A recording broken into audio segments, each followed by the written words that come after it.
Welcome to the Ad Nauseam podcast, where classical gourmands everywhere can finally get their fill. Join us for a delectable discussion of Greco-Roman civilization stretching from the Minoans and Mycenaeans through the Renaissance and right down to the present. And now, ladies and gentlemen, here are your hosts, Dr. David Noe and Dr. Jeff Winkle.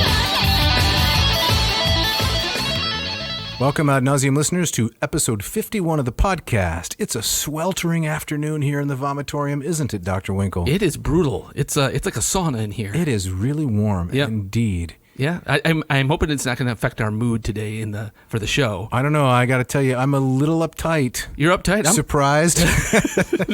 I'm a little cranky. You are cranky? Yeah, uptight and cranky. This could be a volatile combination. So I heard Cranky Pants had a vacation last weekend. Are you talking about me? Yes. Yes, I did. I spent a wonderful week up in northern Michigan, along the coast of Lake Michigan. It's right.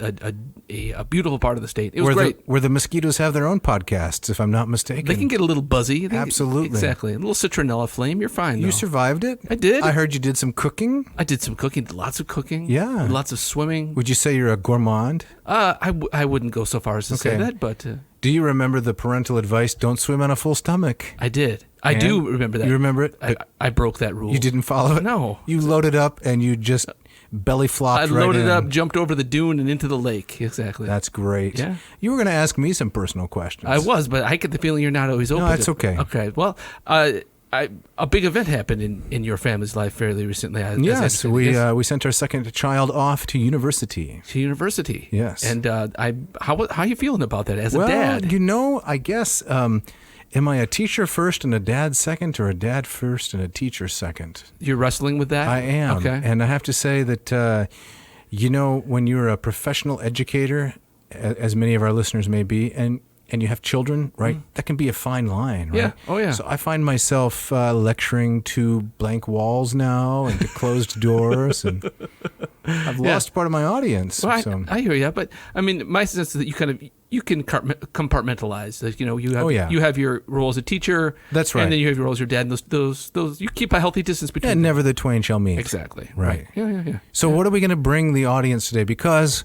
as riveting as our private lives are, I think they have tuned in for classics. Yes, they have. Right. Okay. Today we're talking about what I believe you referred to me in a previous conversation as the whole enchilada. That's correct. Right. We're talking about Lucretius and his partially surviving work, De Rerum Natura. That's correct. Yeah. And I referred to it as the whole enchilada because I liked the comprehensiveness of the title. De Rerum Natura, right? Yeah. The whole of it all, kind of. And I've toyed around over the years with different potential names that really capture the spirit of the work. So you don't like the literal regarding the nature of things. Concerning the nature of things. Yes. I don't like that at all. Okay, yeah. The virtue of a title is to be descriptive and to be catchy. Yes. And concerning the nature of things clearly fails on both counts. Yeah, I would agree with that. I have never seen this in a translation. I've never seen this book titled anything else than something like On the Nature of Things. Yeah, I think it's abysmal, right? It's terrible. Not to put down any of those who are fine translators of the work, but the title, it's got to be something else. So, A Hitchhiker's Guide to the Galaxy. Oh, you're stealing from Douglas Adams. I guess. Okay. Haven't read that book, but isn't that... Yeah, I know, you're making faces at me. Haven't read that book, haven't seen the movie The Graduate, never watched an episode of South Park. Oh, my God. I'm a Philistine. Oh, man. Nevertheless, Yeah. that kind of captures what Lucretius is after in the poem, right? A Hitchhiker's Guide to the Galaxy, a kind of disinterested and yet comprehensive, if I understand the contents of that book, a disinterested yet comprehensive worldview, for lack of a better term. Right. And in its own way, radical in many of the things that it's proposing. That's right. Right. But I think we're getting ahead of ourselves. Well, let's get ahead. Okay. Well, we got to get to our shout out. Oh, okay. Right. Do you have the shout out for us I today? do have today's shout out. Okay. Today's shout out goes to Ben Dyke, who says, I am a Calvin grad, 2005, institution where we both used to be employed. And I now teach Latin at a high school in Purcellville, Virginia, and a couple education courses as an adjunct at Patrick Henry College. Oh, what do you know? Yeah, he said, so we've had, referring to himself and me, we've had some near misses in several places across the country. I loved the show, he says, on the historicity of the Trojan War and the reading recommendations. I have been able to use things I've learned from you all in my classes. Wait, we've been useful to somebody? Come on. Yeah. Ridiculous. I know. All right. Useful. I also enjoyed hearing from Dr. Bratt. That would be from there we walked to Philippi. Yes. We crossed over to Philippi? Yep. With whom I did have a chance to take classes at Calvin. You've mentioned the impact of travel on several occasions, and I can confirm. I am a Latin teacher because of a January 2004 trip to Italy with two other professors, Williams and Gustafson. Wow. It looks like Ben graduated just before you and I started our tenure. Yeah, so I started there in 07, and I think for you it was 05. 05, so yeah. So he was on his way out. Yep. You were like two ships passing in the night, That's you right. might say. Yeah. So thanks, Ben, so much for being a loyal listener, and thanks for keeping the flame of Latin lit out there in the Mid-Atlantic region. I love it. In the blurb that he sent us, so many of these things are great arguments for listening to the podcast. Yeah. He's learning things. He's confirming things. Right. Yeah, it's He's great. finding us useful. Yes, thank you, Ben. Yeah, Mom, if you're listening, write this down. Your son was useful to someone. Dave, you got our opening quote today, right? Yes, I do. This comes from the fabulous work Latin Literature, a History by Jean Biagio Conte, someone we've quoted before. This is from the chapter on Lucretius, page 155. Quote, the most extensive biographical notice about Lucretius appears in the translation of Eusebius's Chronicon made by Jerome. So we got some layers there we got to cut through. Who also inserted notices from Suetonius's De Poetis about various Latin writers. So here's the quote. Titus Lucretius poeta nascitur, qui postea amatorio populo in furorem versus cum oliquat libros per intervalla insanii conscripsisset, quos posteo Cicero emendavit propria se manu interfecit anno aetatis, etc. Mm-hmm. Which means, the poet Titus Lucretius is born, subsequently driven to madness by a love philter. After having written several books in the intervals of lucidity that his madness allowed him, which books were later revised by Cicero, he died by his own hand at the age of 43. Now, this is coming from Jerome? Or... It's complicated. Okay. So it's coming from Jerome's translation of Eusebius, who wrote the Chronicon in Greek. And Eusebius, Jerome also inserted notices from Suetonius, who wrote a work called On the Poets. Gotcha. Okay. So the Latin that I just read, Poeta Nascitur, etc., that's Suetonius's work on the poets, translated by the author here, Conte, and then the English translator is so complicated, Joseph Sodolo, and died in the year 43, Quadragesima at Trace. Okay. Yeah. So I'll just repeat the part that was translated. The poet Titus Lucretius is born. Seems like every biography starts that way, don't you think? Right. It's a natural starting place. Yeah. Were you born at a young age? I was, very. Okay. Subsequently driven to madness by a love philter. I saw you starting to laugh when I said that. He skips right to the end. Yeah, so this is the amatorio populo. Okay. Turned into furorem, driven to madness, amatorio populo. Yeah. So according to Suetonius, Lucretius took some kind of a love potion. Yeah. I don't know if it was number 9 or some other number. And he immediately fell into a rage. After having written several books in the intervals of lucidity that his madness allowed him, this is common for authors, isn't it? You go through a period of madness, then temporary lucidity, better dash off. Better write some things down. Better dash off a book or two. And then back to the madness. And then back to the madness. Just intervals of lucidity. He had those books revised by Cicero. So, quos postea Cicero emendavit, he died by his own hand at the age of 43. Okay. Do you buy any of this? Not much of it, no. It's important to remember, I think, that Lucretius, because of his Epicureanism, he is the main conduit to the West of Epicureanism. Right. Since so much of Epicurus himself is lost.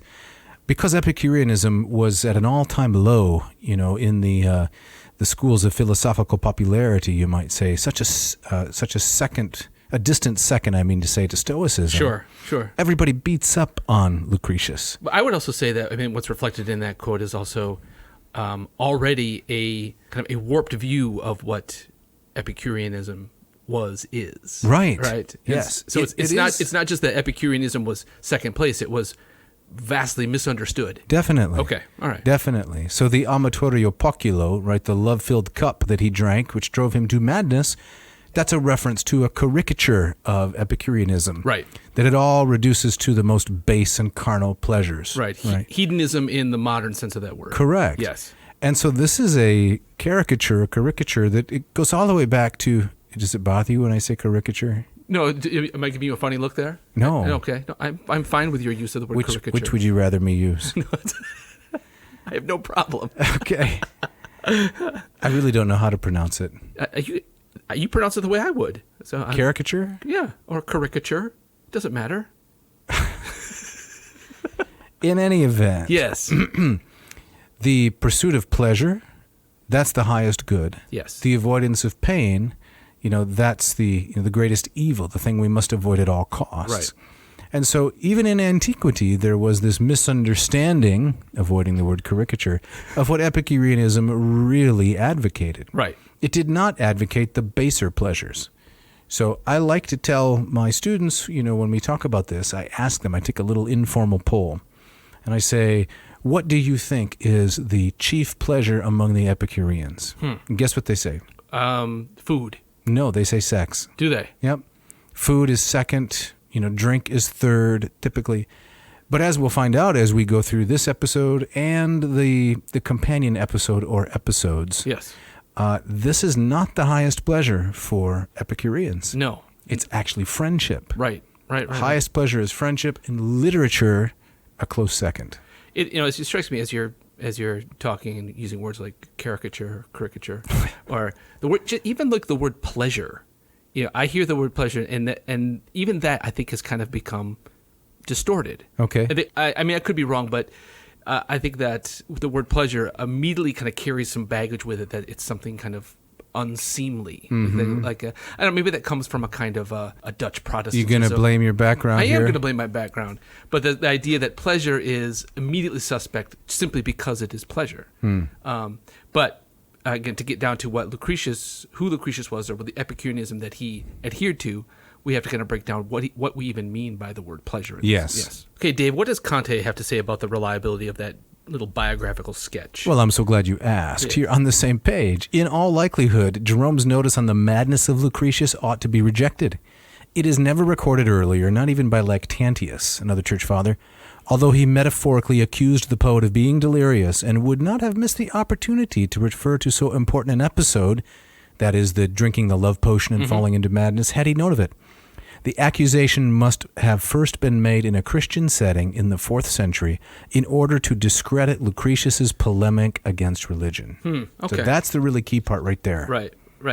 I think this will become clear once we start getting into what Lucretius is talking about. In many ways, it's kind of surprising that his work survives. Definitely. At all. In fact, it survived only in one manuscript. That's right. The famous Greenblatt book about Poggio Bracciolini finding the manuscript called The Swerve. So maybe we'll do I know we both read that. Maybe we'll do an episode on that at some point. Yeah, that'd be fascinating. But it did survive, and I think what Conte is putting his finger on is that the work, the universe and all that's in it.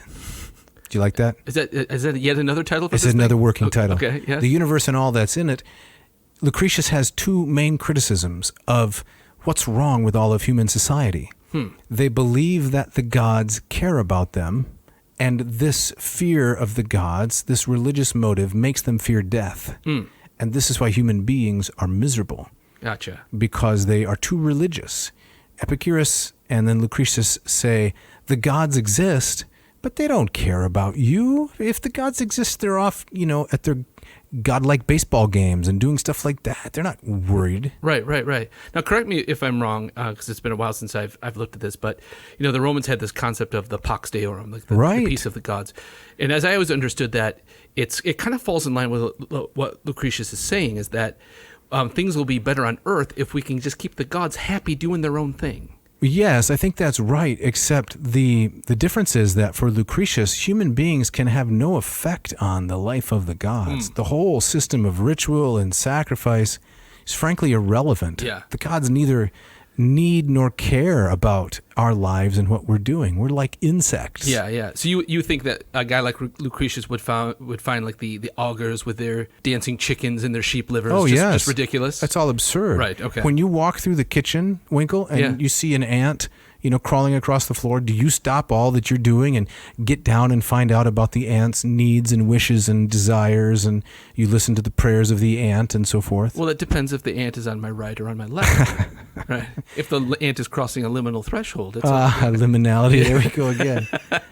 But, the gap between you and the ant Yes. is tiny compared to the gap between Zeus and your average Roman. Right. Okay. So why is Zeus or Jupiter, why would they be, involved in the lives of these little peons? Right. That's Lucretius's point. So Right. human beings are afraid of boogeymen. They're afraid of the gods caring about them.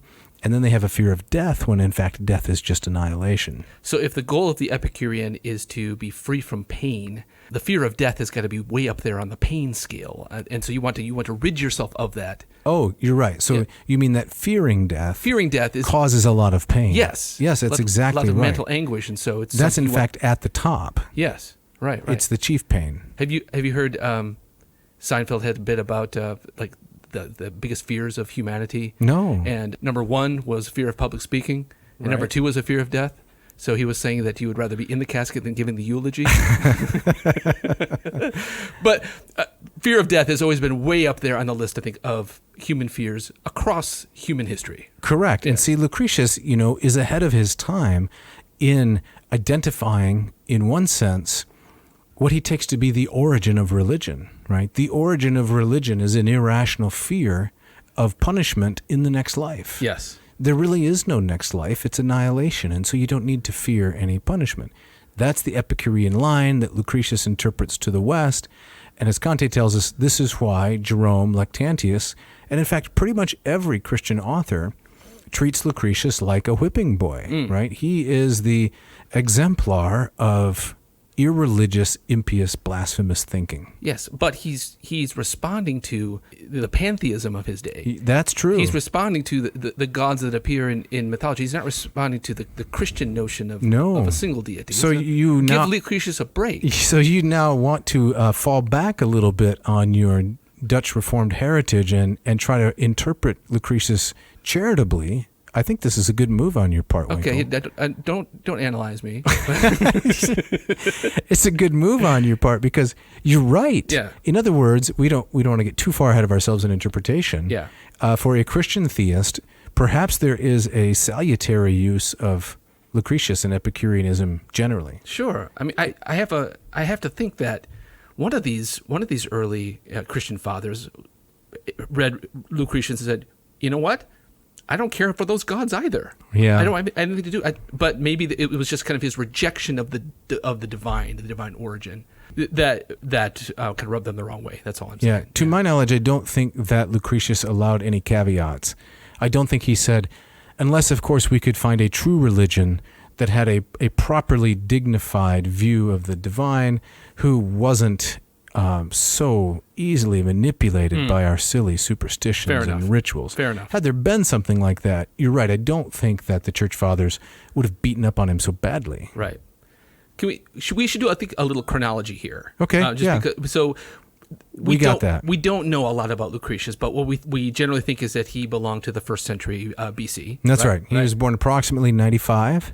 Right. And he died in approximately 55. So an almost exact contemporary of Julius Caesar. Yes, that's right. So he was about 5 years younger than Caesar and died, a decade before the real problems of the Civil War and Caesar's death. Yeah, as far as we know. Correct. Right? I think I was reading something that there's another, again, very short notice that said that he died like on the same day that Virgil went through the toga virilis ceremony. Right. So he kind of came of age. But that's always reminds me of these kinds of things like Yngwie Malmsteen saying, "I was born on the day Jimi Hendrix died," right? Did he say that? I think one of those guys said something that, right?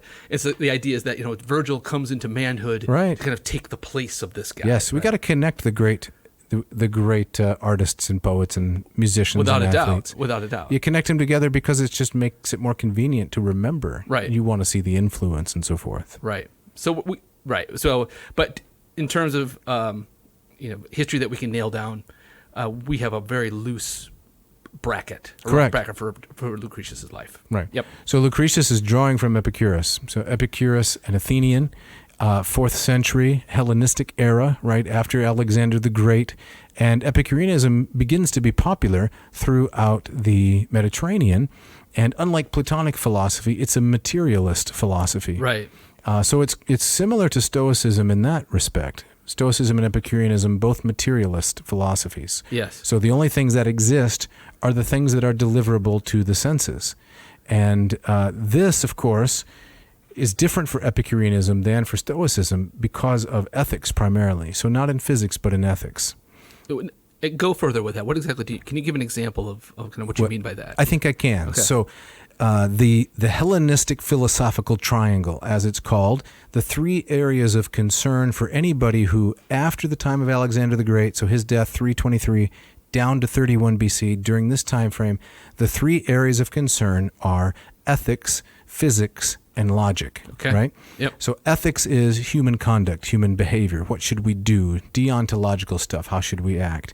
The second one, physics, includes all of the natural world. So where did everything come from and where's it all going? Mm-hmm. Now, surprising to most of us probably is that the divine is included under physics. The divine, things that have to do with the gods, they fall under that second category, that second rubric of the natural world. Right. The third one is logic, dialectic. Okay. So how to make good arguments, how to win good arguments, so on and so forth. Mm-hmm. Basic syllogisms. Okay. Right. So the importance of ethics, how should we behave, how should we act, like Cicero's De Officiis, this eventually eclipsed everything else. So that people began to be less concerned about physics and less concerned about logic. Ethics won the day. And, of course, everyone's competing to be the heir, the true heir of Socrates. Who's going to take Socrates' mantle, that mantle question? Right. Again. And the Stoics probably have the best claim to it. And the Stoics were really, really popular in Rome.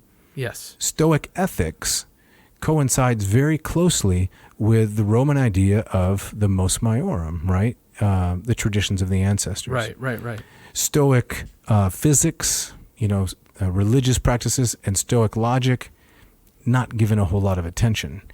But against that backdrop, we can see how Lucretius now, bringing Epicureanism into Rome, Lucretius is a clear outlier. He's clear sorry, I think you called him a liar. No, he's an outlier. Right. He's a clear out clear liar. Out, was that like a Southern expression? He's a clear out liar. Right. He's an outlier. Okay. Fair enough. Now, Dave, you mentioned the term mos maiorum, the customs of the ancestors. Could you talk a little bit more about that? What does that mean, and how does it relate to what we're doing here? Yeah, let's talk about that, because I think it shows a nice, sharp contrast with what Roman society generally valued and how Lucretius came like a karate chop against all of that. Okay. With his work, which we like to entitle, I Bought the Whole Store. I think it's getting better. Is it getting? It's getting better. I like that one. I Bought the Whole Store. I like that best so far. Yeah. Okay. Yeah. All right. So the mos maiorum, the tradition of the ancestors, right? Mos is your custom, your habit. Maiorum means those who are greater than us. Mm-hmm. A double meaning, those who lived before us, and also because they lived before us, they're better. They're more important. Yes. So this included such important notions as, and here I'm cribbing from Conte again, the back of the book, the Appendix 3, brilliant work. Yeah. Things like abstinentia, abstinence, which means self-control. You have to know in each circumstance, in each instance, what kinds of things you ought to refrain from. And it's your ancestors who teach you that. Okay. Does that sound consonant with a life devoted to pleasure? Well, I think it's not in agreement with later notions of hedonism and pleasure, but I don't see that as discordant with Lucretius. Okay. All right. Well, try this one on. Okay. How about amakitia? Okay. All right. Friendship. Yes, you're right. So Conte says the concept of friendship in Greek philia, developed by Greek philosophical thought, especially Plato, Aristotle, and Epicurus, he gets a shout out here, involves more than anything the affective relation established on an ethical basis that obtains between two persons. The practice of Roman amakitia, however, is radically different and cannot be understood without keeping in mind the conditions under which the political struggle in the Republic took place.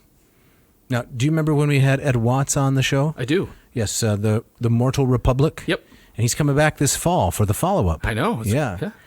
So he talked about how all these basic warlords and these families are competing for dominance in the state. Mm-hmm.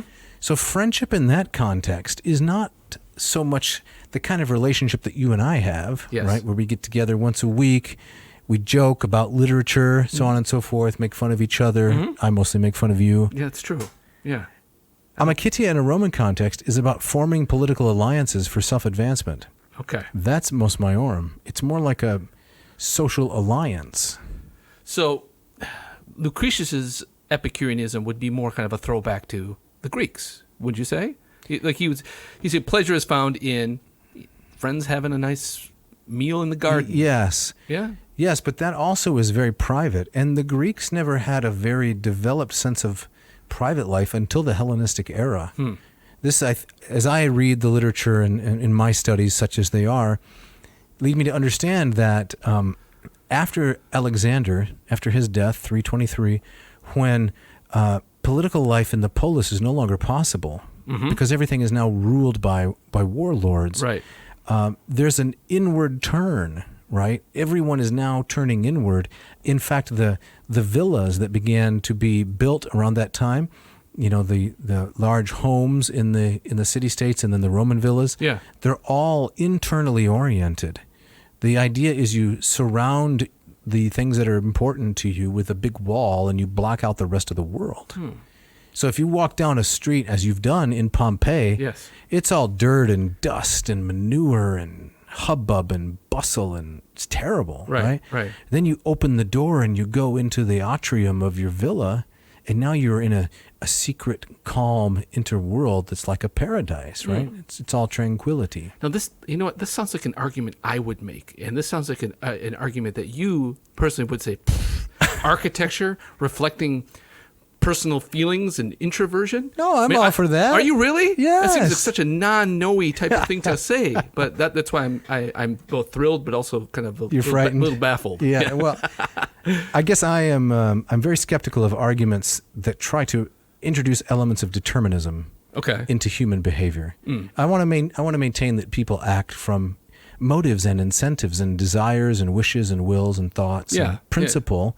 I don't like to think that architecture determines behavior. Right. But I do think it can reflect. Yes. And influence and affect. Sure. And so I think what we're trying to say here is that Greek Epicureanism was unique in a Greek setting and in a Roman setting. So you're right that the Greeks had more of a sense of personal friendship reflected in their literature, but a kind of friendship that's divorced from public life is a late development with which they're not entirely comfortable.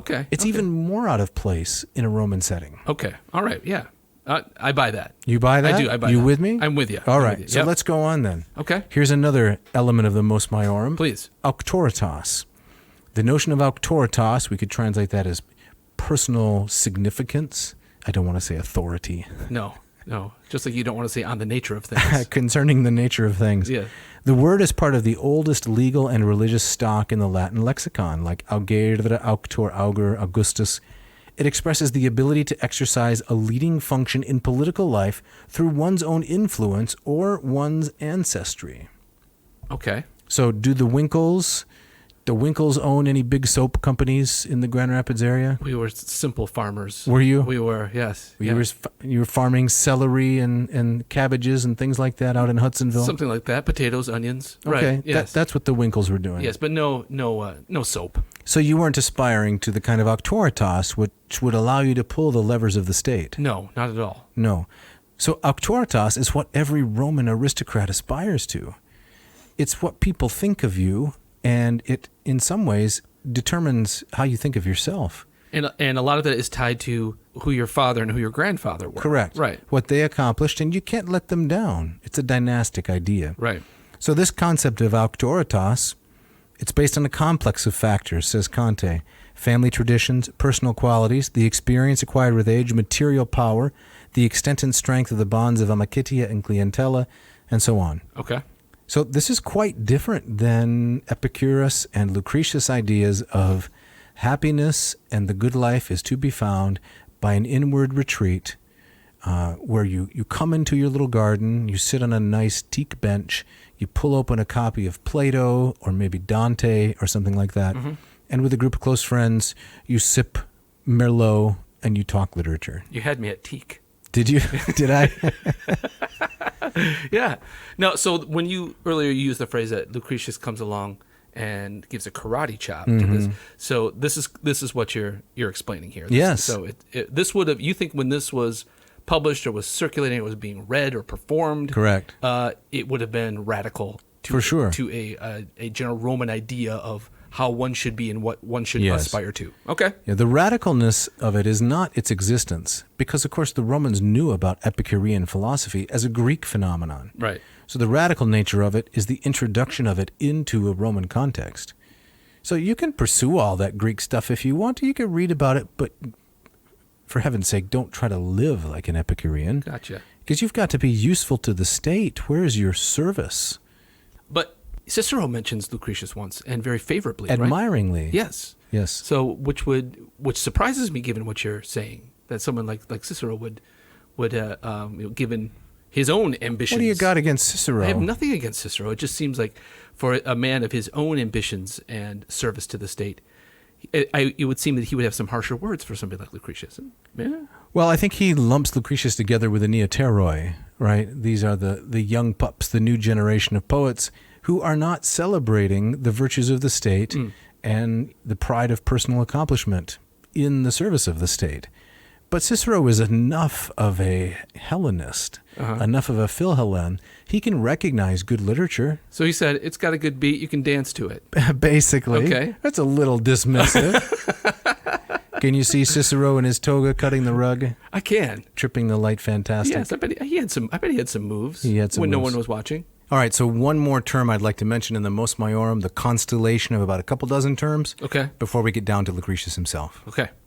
So this is officium, right? Officium or duty. So again, Conte. The term, which probably derives from opificium, seems originally to have indicated the execution of an artisan's work. Soon, however, upon this concrete and material meaning, there was superimposed the more abstract meaning of rules governing an activity, obligations entailed by a function. In particular, officium became specialized to designate the obligations deriving from a given function, activity, or social status. Thus, one speaks of the officium consulis, the consul's duty, the officium praetoris, the praetor's duty, and so forth. So again, we can see that a sense of duty to one's fellow man in an Epicurean system has very little room to function. Outside of maybe one's obligations to your friends. Yeah, you have to keep the Merlot topped off. You got to make sure that, you have renewed all the books at the library. No one's going to get any overdue fines or anything like that. Right. But the concept that you strive to make the community better for other people is not an Epicurean virtue in any sense. I mean, I would imagine that, part of that, the goal of living free from pain would naturally lead to a kind of a removal of oneself from society. Removing oneself from conflict. Yes, retreat. Right. Retreat into a private cloister where with hand-picked friends you can read, hand-picked literature, you can listen to all the best podcasts, but you're certainly not going to go out and run for office. Right. So I know, again, to fast forward into the kind of early Christian era or into the medieval era, I would have to think a lot of monks would read this and say, yeah, right on. Well, it does seem highly consonant with the way in which they in fact lived. Yeah. But the official line of Lucretius is anti-religious. Yeah, right. And so the question for me comes down to this. Can an Epicurean really love his neighbor? Explain. So on the Stoic idea, moral virtues and duties are equivalent to dropping a pebble into a pool of water. You drop a stone or a pebble into a pool of water. There's a ripple effect of concentric circles that radiate out from that. And so I, as an ethical person, if I'm going to be an ethical person, I have to care for my wife, then my children, then the person one house over, then the person 2 blocks over. Eventually it ripples out until I am a cosmopolitanus. I am a citizen or a cosmopolites. I'm a citizen of the entire world. Yes. This is the Socratic idea. Right. The Epicurean idea is no. That's a foolish dream. You can't possibly be useful to everybody, and you really only have any kind of moral duties to those who are your friends, right? Which is a small circle of people. So, and there's nothing kind of beyond that. I mean, as I was kind of reading up on this, I mean, a lot of this is reminds me a lot of like Confucian or Taoist thought. This idea that if you get the self right, then that will naturally lead to the family getting itself right, to the neighborhood, to the city, to the country, to the land, to the world, and everything kind of reflects kind of a natural divine harmony. But you would say, an Epicurean would say, no. I don't think there's a thought like that in Epicureanism. Okay. Not to my knowledge. All right. It's one that eschews any kind of public involvement. You just simply can't be involved in public life because that's not the way of virtue. That inevitably involves you in conflict with other people's visions of the good. Yeah. If you want to pursue the good, it's got to be a private affair. And it was this that was offensive to the Romans. I see. Now, I would think that an Epicurean would also say that not everyone can be an Epicurean. I think a Stoicism is more of a philosophy where I think it's more compatible maybe with other kind of lines of thought or systems of belief. An Epicurean would say, well, what's going to work for me, Lucretius and my friends, I recognize that if everybody did this, the whole enchilada would fall apart. Right. But I like you using my title there. I'm trying to steal a little bit of your thunder. I don't think that Epicureans thought it through that far. Okay. There doesn't seem to be an account of what public life would look like if everyone were Epicurean. Yeah. Now, Stoics thought it out quite thoroughly, and they said there exists somewhere the Stoic sapiens, the wise man, the sage. We've never met him, but he's a person who has maximized his pursuit of virtue so extraordinarily that the individual is basically perfect. Right. The Epicureans said, that's all so much nonsense. Just mind your own business, basically. Stick to yourself. Stick to your own interests. Some people read Epicureanism in a way that's not very philosophical, but they read it primarily as a reaction to the constant internecine warfare of the Greek city-states. I can see that. I'm just checking out completely. Gotcha. Because all you guys do is fight. Right. And I would also say that with the business of pain, a Stoic would say it's not the avoidance of pain, it's how you respond. Oh, definitely. Right. Yeah. In fact, pain has nothing to do with virtue. Right. You can be virtuous when you're pain-free. You can be virtuous when you're in agony. Right. So it's irrelevant. Right. And, of course, the Epicureans would say, no, that's not right. We got to take a break, don't we? We do. We're going to pursue this after the break.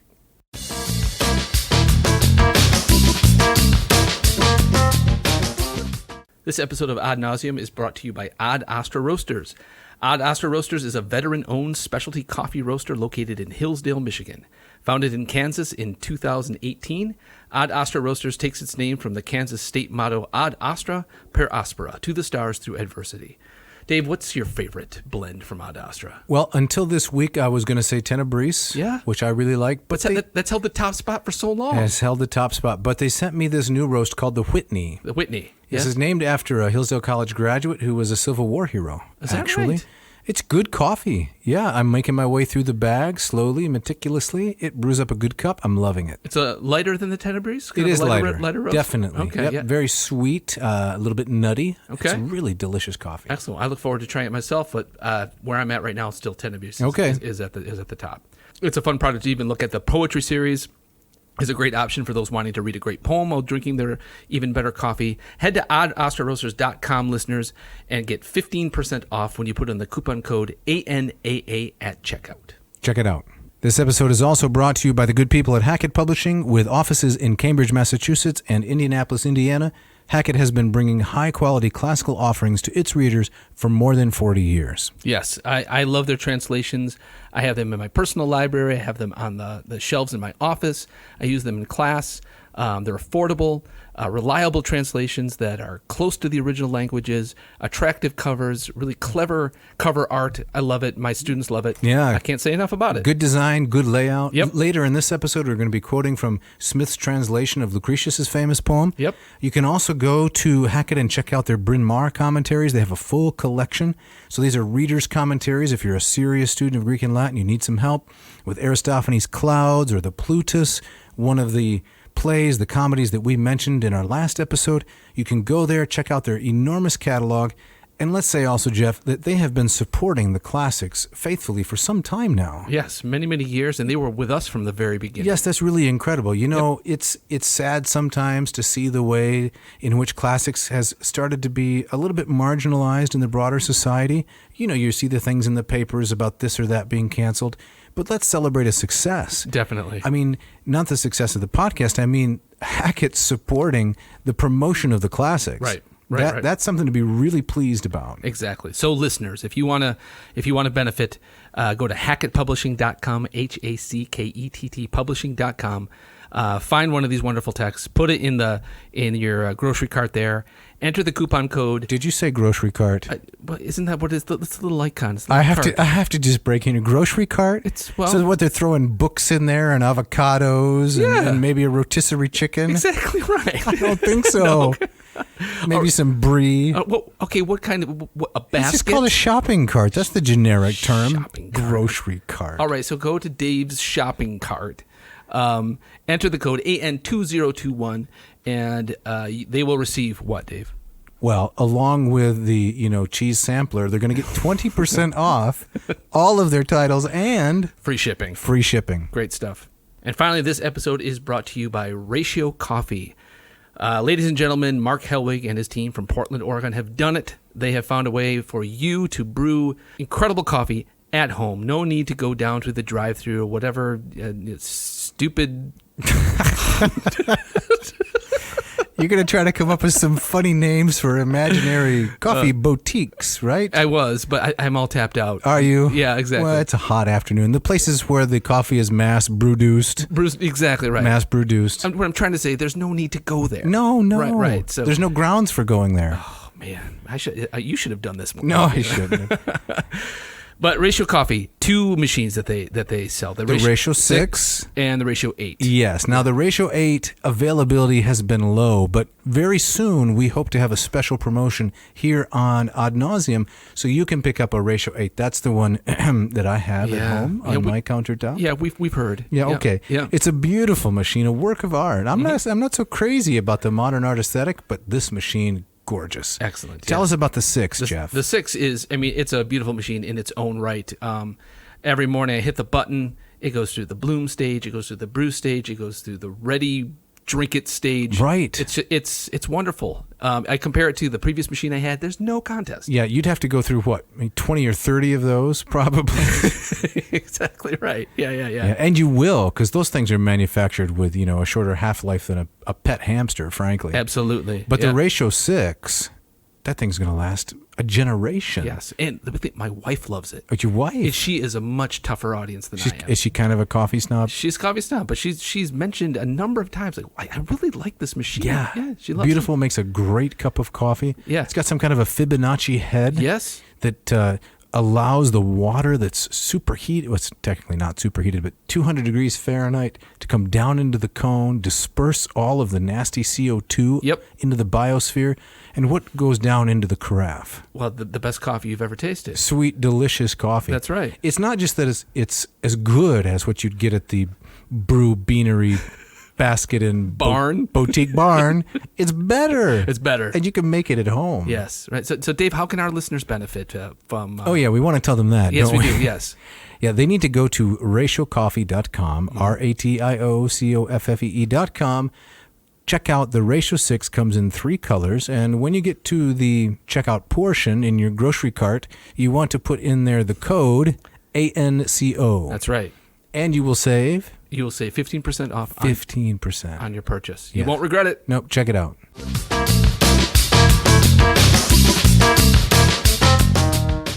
All right, Dave. So as we get back into it, we need to talk specifically about this work. Yeah, Dave, I think we're ready for the poem. We're ready for the poem. So this is what we call didactic poetry, right? And what does that mean? Well, it means poetry that is teaching. It's from the Greek didasko, to teach. And of course, the precedent for this, it's a long precedent, but it goes all the way back to Hesiod.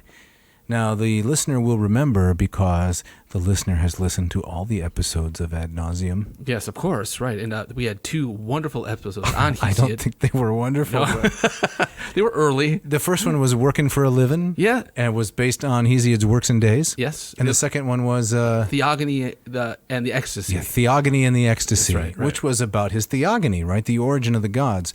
So this is poetry that's written in the hexameter verse. It's Greek. So inspired by Homer, younger contemporary of Homer, and attempting to teach people in the form of meter something that's important, significant. Right. So the very fact that Lucretius puts this work in the dactylic hexameter, just that meter and music, I think we have talked about this before, would have put the audience in a particular kind of mindset. Definitely. They're going to hear something big. Yes. Something epic and something important. Yes. So I think that the musical, and you know how I feel about musicals. I do. The musical Mary Poppins. Yes. I think there's a phrase in there, something along the lines of a teaspoonful of sugar makes the medicine go down. That's right. Is that right? You're kind of pretending that you don't. Oh, I may have heard about this somewhere. No. I thought there was something about honey, but let the listener take note. I hate musicals. Yes. Right. Either sing or act. Let's not mix them up. That's Come right. on. Yeah, you got something to say? Say it. Exactly. Anyway, that is cribbed from Lucretius. Because Lucretius says in Book 1, near the beginning, we can read it later, that he's going to put a little honey around the rim or the lip of the cup. So that the listener, the reader, can drink down this hard medicine of his didactic lessons without too much discomfort. So you think, like, the listeners, he's snapping their fingers and toe tapping, and then suddenly, wait a second, I'm learning something here. Exactly. Yeah. You didn't say there'd be learning. Yeah, that's right. Yeah. So, de rerum natura, which, how are we going to translate that? The kit and caboodle? Yeah, I like that. Yeah. Is that going to work? Yeah. So, Conte tells me, consists of 6 books, each containing anywhere from about 1,100 verses of poetry to a maximum of about 1,500, giving a total of 7,415. But not all of those 6 books survive. No, there are fragments. There's things broken up in them. Right. And what's interesting about that is the Aeneid, right, is just under 10,000 lines. And Lucretius is important for Virgil in this way. I think this bears mentioning. The hexameters we were talking about that are derived and taken from Greek into Latin, it took the Romans quite a while to make the hexameter comfortable in the Latin language. Ah, yes. So we go all the way back to the archaic poet Ennius, right? Ennius is apparently the first person to use Greek hexameters, or that meter, but make it speak Latin. Yes. But it's 150 years, or I guess, about 150 years from Ennius to Virgil. In the meantime, a lot of different poets are trying to take this genre and they're trying to adapt it to the Latin language. Right. So would you just go as far to say is no Lucretius, no Virgil? Definitely. Really? So yeah. I think he's an essential link in the chain. Right. Yeah. And I'm not a Lucretius expert or a Virgil expert. The only place I could possibly, with temerity, claim expertise is Cicero. Yep. But from what I read and understand, this is the consensus opinion of those whose expertise is in these authors. No Lucretius, no Virgil. No Virgil. And we'll probably talk about this in maybe in the next episode, but there's I think it's from the Georgics where there's a line from Virgil where it's a fairly clear hat tip to Lucretius, right? Oh, yeah. And Lucretius, see, I mean, this goes back to earlier in our conversation. Yes, his antagonism toward religion made him unpopular with the church fathers and with theists of all stripes since the time of Lucretius. But on the other hand, he is a phenomenally interesting poet. Right. And his skill with the language is so brilliant that he won many admirers. Yeah. I like him a lot. Yeah. I think he's, and in fact, the view of life that he presents is really very attractive. Really? For all of his dismissiveness of the divine. Yes. Yes. Okay. What's attractive to me is the kind of libertarian impulse that I don't have to try to rescue and change and save the world. Yes. Those are not my gifts and calling. You Yes. know, my job is to take care of my little patch of garden where I have it, Right. have a few friends over, you know, maybe make some s'mores, read some poetry, that kind of thing. Gotcha. Right. So you see that kind of that individualism. It's very, very appealing. Yes. Now, I have to tell you that sometimes I wonder if I'm not being quite selfish. Maybe I should have a broader horizon. Maybe I'm not loving my neighbor the way I ought to. But Epicureanism is very appealing for that reason. I definitely. How do you feel about it? Absolutely. I mean, I think that, and this is something we can explore more later as well, as we continue to break down the idea of an Epicurean pleasure. It's. I think Lucretius is advocating for a simple life. You know, the pleasures that one should pursue are simple. Talking with a friend, having a decent glass of wine. You know, the Epicureans will talk about hunger as the desire to eat as being a desire that should be naturally fulfilled. Right. And so there's something about just kind of the simplicity of that point of view, that worldview, that I find really attractive. Yes, definitely. So I guess we're ready then. We've set the table adequately. Yes. So we're ready to actually look at some of the poetry, read a little bit of the Latin, look a little bit at the translation, and talk about some of the themes? Let's do it. You want to read some of the hexameters at the beginning? I would love to do that. Let's do it. All right, here goes. So this is from Book 1, lines 1 through, let's say, 1 through 5.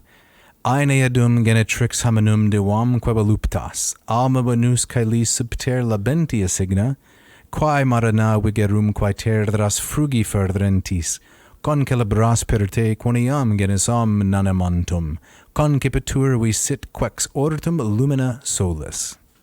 Very nicely done. Thank you. Sorry. I think it's beautiful poetry. One of these days we got to bring in the lyre to be plucking it behind that. Or maybe Mishka can add that in. Oh, no, Jeff, you are an accomplished guitarist. You got to bring in your guitar and play it. We'll do kind of an updated modern version of Yeah, it. the listener doesn't know that Dr. Winkle here is quite a musician. He plays the piano, the guitar. I don't care for his voice so much, I got to say. No, just kidding. He's quite an accomplished musician. Well, thank you for saying that. Can I read the translation of what you just... Yeah, so you're going to give us Smith? Is that what we're going to hear? Yes. So the translation goes like this. Mother of Aeneas' people, delight of human beings and the gods, Venus, power of life, it is you who beneath the sky's sliding stars, in spirit the ship-bearing sea, in spirit the productive land. To you every kind of living creature owes its conception and first glimpse of the sun's light. You, goddess, at your coming, hush the winds and scatter the clouds. For you, the creative earth thrusts up fragrant flowers.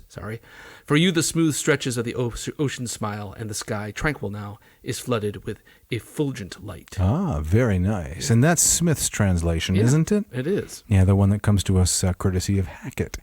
So notice the first word in the poem, Aeneadum genetrix. The mother of Aeneas. Yeah, well, of the Aeneadums. Right. The people of Aeneas. Correct. Right. Who are, of course, The Romans. The Romans. Yes. So, again, no Lucretius, no Virgil. No Virgil. So, Virgil writes the poem on Aeneas. Lucretius writes the poem whose inspiration is Venus. Now, we have to understand Venus here. Second line, alma venus caeli, and so forth. We have to understand Venus really as the procreative impulse. Right. So let's philosophize it. Yes. I mean, so the listener, one of the more jarring things about these opening lines is, having had this discussion of, this is a kind of an atheistic poem, and Lucretius dismisses the divine. He mentions Venus in his first breath. That's right. And you're right, though. But we're not talking about the Aphrodite of the Iliad. No, this is not Botticelli's famous Venus on a half shell. This is not, the glorious woman as sculpted by Praxiteles or something like that. Right.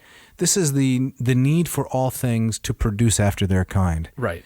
And this is why he says at the end of the first line, which is really a brilliant line, he calls her voluptas, the pleasure of gods and of men, hominum dewamque voluptas. So all human beings, all the gods, what are they engaged in? They're engaged in procreation. Right. Producing after their kind. Now, in the third line here, we see already one of the poetic fireworks for which Lucretius is famous, and that is these neologisms. So he has this word frugiferentes, which means productive of fruit. So the fruit-bearing lands. And this is the first occurrence of this word in the Latin language. He likes to enjam or shove together different component elements to make up brand new words. Right. So, and as such, this is something that a number of the poets from the 1st century BC are famous for, as this is, in the hands of guys like Cicero and Horace and Virgil. The Latin language catches fire in a way that it never had. Exactly. Very well said. And Cicero will complain at the beginning of some of his philosophical treatises, and he talks about it in his letters.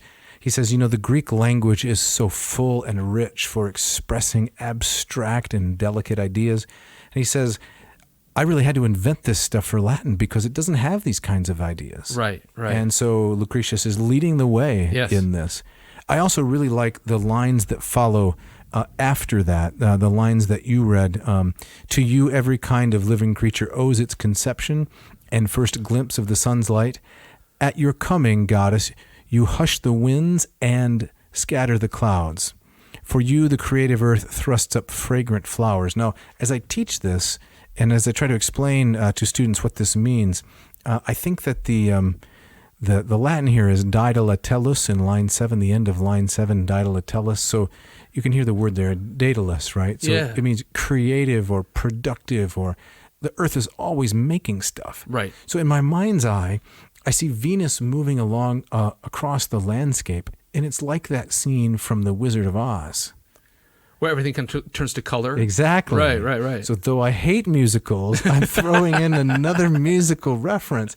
There's that second one. There's that part where the landscape slowly begins to turn green, and it's like a Disney, really. This Lucretius image is like a Disney image. Right, yeah. She moves across the landscape, flowers are popping up, the birds are singing. It's from Bambi or something. Or Fantasia, maybe. I don't know.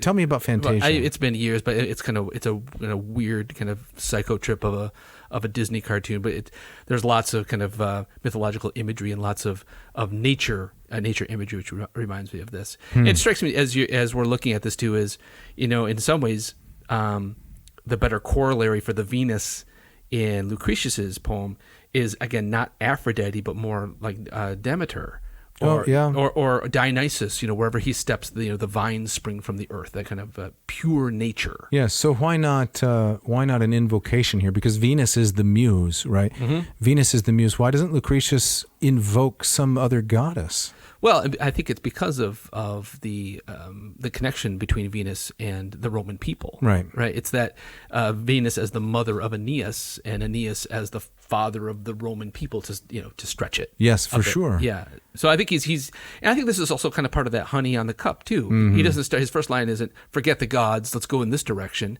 It starts very mythological. Well, religiously. Although he's going to subvert and reinterpret the religious impulse completely later on in the poem. But he sets you up. Of course, yeah. And the word Venus here, you could actually translate it sex.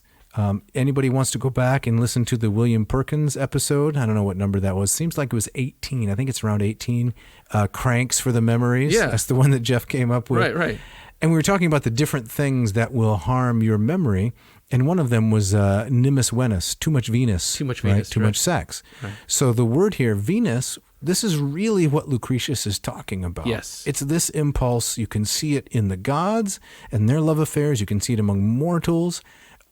From top to bottom, the world is driven on by this procreative impulse. Right. And speaking of Hesiod, remember Hesiod, one of the primeval beings is Eros. Correct. And without Eros, nothing happens. Yes, that's what this is. Yes. It's that desire, that impulse. Right. Now, later on in Book 1, we're kind of running out of time here, but he's going to mention the character Memmius. And Memmius was an important aristocratic Roman who is his patron. And he's going to talk about Memmius, but that's really going to have to be for a subsequent episode. That's right. We're up against the clock. We are. We got to get out of here, right? Should we have one more throwaway suggested translation for De Rerum Natura? I have the feeling you got one in the chamber. I got one. All right, what is it? All right, for Lucretius, this would be everything and the kitchen sink. I like it. You like it? I got a feeling this is going to continue into the next episode. Well, I got to think about it more because the Smith translation, great translation, Indeed. Good prose translation. Right. But all of the translations, they do have, as we've said, these kind of clunky titles concerning the nature of things. Is that really what it's about? Yeah, who's going to pick that up? I don't know. No, it's a riveting read, actually. Right. But yeah, they need better titles. And there's something like Some Stuff I Scraped Together. For De Rerum Natura? Yeah. Some stuff I scraped together. You like that? Yeah. What the cat dragged in? What the cat dragged in. That's pretty good. Yeah. Because it's both comprehensive, right? That's the Rerum, right? Yeah. It means just everything. And then the Natura means, getting at really the heart of the matter. Yeah. Maybe it's something like what I found on the inside.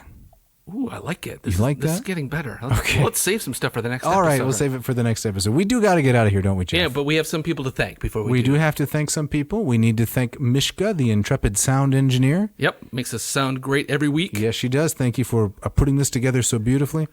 Thanks to Ken Tamplin and Scott Vincent for the great music that you hear throughout the episode. Yeah, the ripping guitars and all that good funk stuff that surrounds. I don't know if that's funk, actually. It's kind of pop funk. Fusion funk. I like it. Yeah. Surrounds the ads. And those guys have been with us from the beginning. Oh, yes, they have. Hats off to Scott so and Ken. generous. Yep. And another reminder, if you like what you hear, don't forget to subscribe.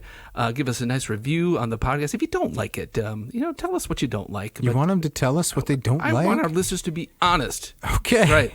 But thanks for, all the notes that we've gotten have been great. Have been wonderful. Keep that coming. Yeah. But, Jeff at adnauseum.com. Yeah. Don't forget the V. Or Dave at adnauseum.com. Correct. We'll give you a shout out. We'll use some of your ideas as we have because, they're great. Yeah. We're trying to build here a kind of an empire, a sodolycium of individuals who are interested in the classics. A community with which we can... I can't bring myself to say the word community. Oh, really? You were studiously avoiding that? Yes. I was thinking, you use it. It's a good word. A group of friends that we can avoid pain and pursue pleasure. And, right. Exactly. We can retreat into our little... I don't know, bodega? Is that the right word? Yeah. I like bodega. Yeah. Retreat into our bodega and discuss literature with. Right. That'd be really nice. So next week, Dave, what are we talking about? We're going to talk about Lucretius Part 2. That's right. We got more to say. Yeah, and we have some big guests coming up. Some big guests. Big guests, yeah. Some really surprising. Surprising, and I'm personally very excited about this. Yeah, we've already recorded that one. We got it in the hopper, but we're going to tease people about it for a little bit. And we really hope they like it. Would I like to talk about the Moss method? I think you would. I do, because I got a big announcement. And that is we're starting office hours this fall. We announced this before. But every Friday morning, if you are a member of the Moss cohort, the Moss Module 1 cohort, every Friday morning you get 1 hour of my time with whoever else shows up, just like standard academic office hours. You show up, I'll answer your questions about Moss.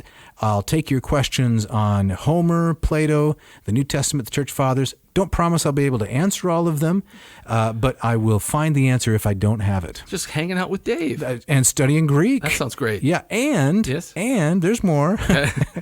Back to school sale. All right. So starting tomorrow, when this episode drops, which should be August 27, you can get 15% off Module 1 or Module 2 by going to mossmethod.com. That's mossmethod.com. Get our special 15% off back to school sale. Jeff, tell them about the stickers, and then let's get out of here. Yeah. We also have these great stickers with the Ad Nauseam logo that you can buy under our merch link. That's right, Lurch with Merch. Lurch with on the website, and $3.99 for a sticker. But it's not just the sticker; you get a handwritten, hand-signed note from the two of us chuckleheads. Yeah. Are we going to hire some flunky to do all of this for? As you reminded me, we are the flunkies. We are the flunkies. Time to live into the flunky. That's right. So $3.99. We'll send you a hind sand. Whew. A hand-signed note. Yes. Check it out. All right, Dave, you got the gustatory parting shot, don't you? Nice of you to remember. Yes, I do. This is from S.G.D. Singh from his work Emergence. And he says, quote, "It's called an artichoke," Lexi told him. "It's good for you." Good for you how? I mean, the choke part I get. That's great. Thanks for listening.